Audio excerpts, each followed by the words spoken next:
Hello every one. അപ്പോൾ നമുക്കിന്ന് plastic വെയേഴ്സിലെ ഇമ്പോർട്ടൻറ്റ് പോയിന്റ്സ് ഡിസ്കസ് ചെയ്യാം. പ്ലാസ്റ്റിക് വെയേഴ്സ് മെയിൻലി 2 ടൈപ്സ് ആണുള്ളത്. First one polyolefins, second one fluorocarbon resin. അതിൽ പോളി ഓലഫിൻസിൽ വരുന്നതാണ് polyethylene and polypropylene. Polyolefins എന്ന് വെച്ചാൽ ഒരു യൂണിക് ഗ്രൂപ്പ് ഓഫ് റെസിൻസ് ആണ്. ഇവർ റിലേറ്റീവ്ലി കെമിക്കലി ഇനേർട്ട് ആണ്. അതായത് മോസ്റ്റ് ഓഫ് ദി ആസിഡ്സിനും ആൽക്കലീസിനും സോൾട്ട് സൊല്യൂഷനൊന്നും ഇവരെ എഫക്ട് ചെയ്യാൻ വേണ്ടിയിട്ട് കഴിയില്ല. കാരണം ഇവരെന്താണ് റിലേറ്റീവ്ലി കെമിക്കലി ഇനേർട്ട് ആണ്. ആൻഡ് സെക്കൻഡ് പോയിന്റ് പറയുന്നത് പക്ഷെ കോൺസെൻട്രേറ്റഡ് സൾഫ്യൂരിക് ആസിഡ് ആണെങ്കിൽ സ്ലോലി ഈ പോളിയെത്തിലീനൊക്കെ റൂം ടെമ്പറേച്ചറിൽ അറ്റാക്ക് ചെയ്യാൻ വേണ്ടിയിട്ട് പറ്റും. കാരണം ഇത് സ്ട്രോങ്ങസ്റ്റ് ആസിഡ് ആയതുകൊണ്ട്. ഈ നെക്സ്റ്റ് പോയിന്റ് എന്താണെന്ന് നോക്കാം.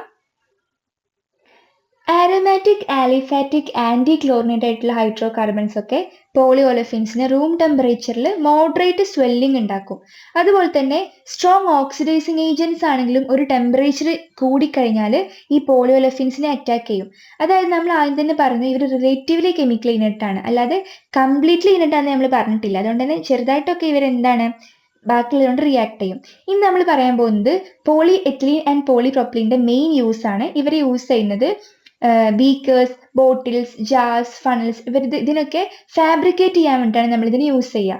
ഓക്കെ, ഇനി പോളി എത്തിലീൻ്റെ മാത്രം ഒരു ഫംഗ്ഷൻ പറയുകയാണെങ്കിൽ ഈ പോളി എത്തിലീൻ നമ്മൾ അധികം യൂസ് ചെയ്യുന്നത് ഡിസ്പോസിബിൾ ആയിട്ടുള്ള പ്ലാസ്റ്റിക് വെയേഴ്സിലാണ്. അതുപോലെ തന്നെ ഈ പോളി എത്തിലീനും എന്തല്ല കംപ്ലീറ്റ്ലി ഇനേർട്ട് അല്ല.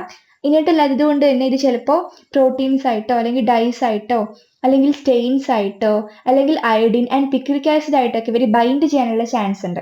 ഇനി പോളി പ്രൊപ്പലീനെ പറ്റി പറയുകയാണെങ്കിൽ ഈ പോളി പ്രൊപ്പലീന് ഹയർ ടെമ്പറേച്ചർ വരെ വിത്ത്സ്റ്റാൻഡ് ചെയ്യാനുള്ള കപ്പാസിറ്റി ഉണ്ട്. അതുകൊണ്ട് തന്നെ നമുക്കിതിനെ ഹീറ്റ് സ്റ്റെറിലൈസേഷൻ ചെയ്യാൻ വേണ്ടിയിട്ട് പറ്റും. ഓക്കെ, ഇനി നമ്മൾ പറയാൻ പോകുന്നത് ഫ്ലൂറോ കാർബൺ റെസിൻസ് ആണ്. ഫ്ലൂറോ കാർബൺ റെസിൻസിനെ കുറിച്ച് പറയുകയാണെങ്കിൽ മെയിൻ ആയിട്ട് അറിയേണ്ട കാര്യം ടെഫ്ലോൺ, ഫ്ലൂറിനേറ്റഡ് എത്തിലീൻ പ്രൊപ്പലീൻ്റെ കേസാണ്. ഇവരെന്താണ് എക്സ്ട്രീം ടെമ്പറേച്ചറിനെ റെസിസ്റ്റ് ചെയ്യും. അതായത് -27°C ടു +255°C വരെ ഇവരെന്ത് ചെയ്യും ടെമ്പറേച്ചർ റെസിസ്റ്റ് ചെയ്യും. അതുപോലെ തന്നെ നമ്മൾ ഇതുകൊണ്ട് ഉണ്ടാക്കുന്ന ബോട്ടിൽസും ബീക്കേഴ്സും ഒക്കെ ലോ ടെമ്പറേച്ചർ കണ്ടക്ട് എക്സ്പെരിമെന്റ്സിലാണ് യൂസ് ചെയ്യുന്നത്. ഇനി നമുക്ക് ഈ വീഡിയോയിലെ ഫൈനൽ ടോപ്പിക്കിലേക്ക് കടക്കാം. Cleaning of plastic wares. അതായത് നമ്മളൊരു പ്ലാസ്റ്റിക് വെയറിനെ ക്ലീൻ ചെയ്യുന്നത് മൈൽഡ് ഡിറ്റർജന്റ് ഉപയോഗിച്ചിട്ടാണ്. ഈ മൈൽഡ് ഡിറ്റർജന്റിനെ റിൻസ് ഓഫ് ചെയ്യാൻ വേണ്ടിയിട്ട് നമ്മൾ ആദ്യം ടേപ്പ് വാട്ടർ എടുക്കണം.